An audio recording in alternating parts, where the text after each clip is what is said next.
So you have your athame. What do you do with it? Hi, I'm Sandra from mysterywitchschool.com, and if you're new to this channel and you want to become a witch or a Wiccan, hit the subscribe button below so that you don't miss anything. This video is about 3 different ways you can use your athame. Now there's other ways you can use your athame. I'm going to list 3 of those ways today. So what is an athame? An athame is a Wiccan dagger, essentially.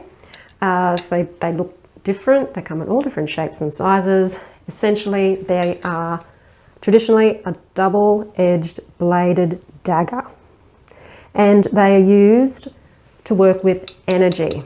They are, I'm going to put my scabbard down.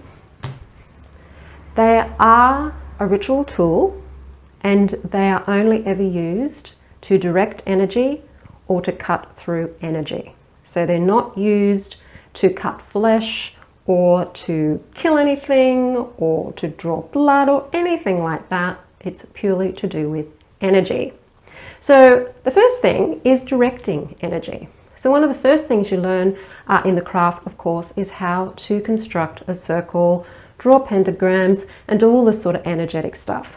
So this is where the athame acts as an extension of your own body.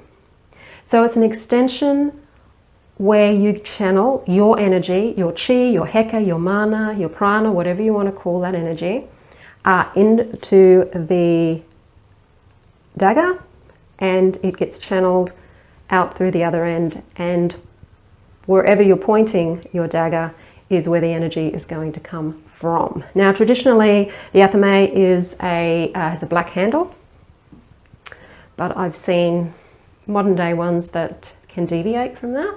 But traditionally it's a black handled knife. And when you're directing your energy, you have to make sure that you've got energy to direct. So if you do energy work regularly and you have a good understanding of how to use your own heka or your own chi, and you're able to direct your energy out through the tips of your fingers or through your eyes, then all you're doing is directing that energy. So through the palm of the hands is a good way. So if you do Reiki, you'll know that you use your palms, and the chi comes out of the palm of your hands.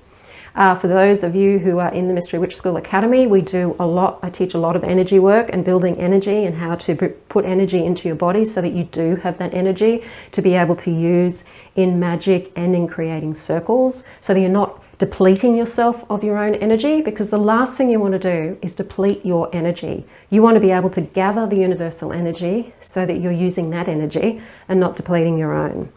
So the first thing you'll learn is that you can use your athame to direct energy. So from the palm of your hand, you direct the energy through the dagger out to wherever it is you're wanting to direct it to.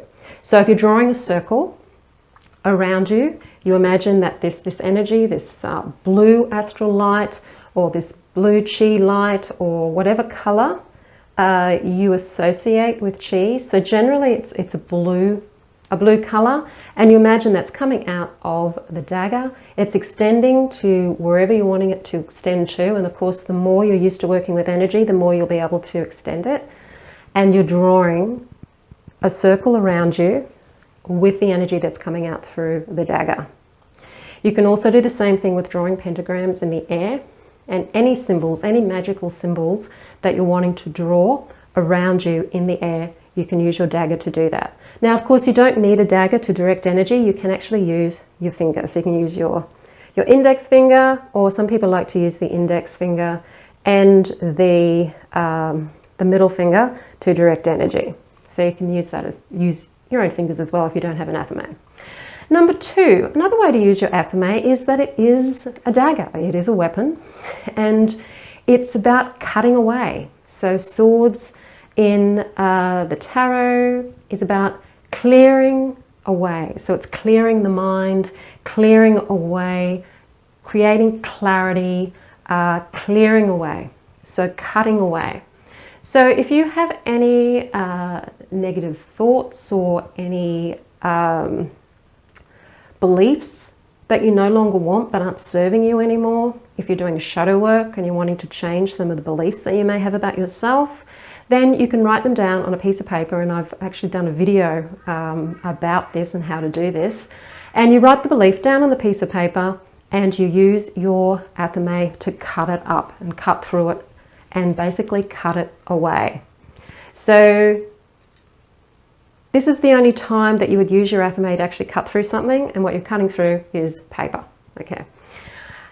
So you're cutting away, and that is symbolically cutting away that thought or that belief that you've written down on that piece of paper.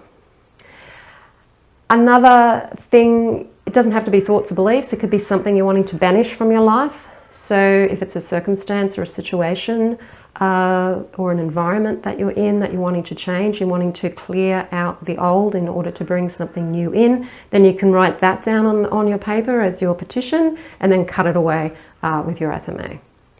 So number 3 is similar cutting away, except this is to do with the energy that might be around you. So you may also want to take, if you have any sense of energetic attachments or again beliefs or energy around yourself that you're wanting to clear, you can actually take your athame and clear the energy around you, making sure you're very careful with it and you don't hit yourself or stab yourself accidentally. Very clearly cut away and removing any cords or ties, energetic ties around you with your athame. So you can use it to do that as well. So there are 3 ways that you can use your athame.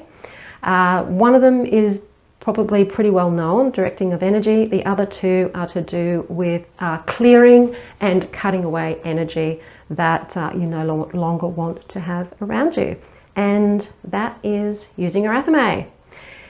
Don't forget, I do have a free video that will help you start your witchcraft practice. If you've got a whole heap of books and you want to start your witchcraft practice, but you just are overwhelmed and don't know where to start and how to learn how to be a witch, then I will give you the link below this video that is to a free video that will help you know where to get started and how to pace yourself as you're learning the craft. So do download that.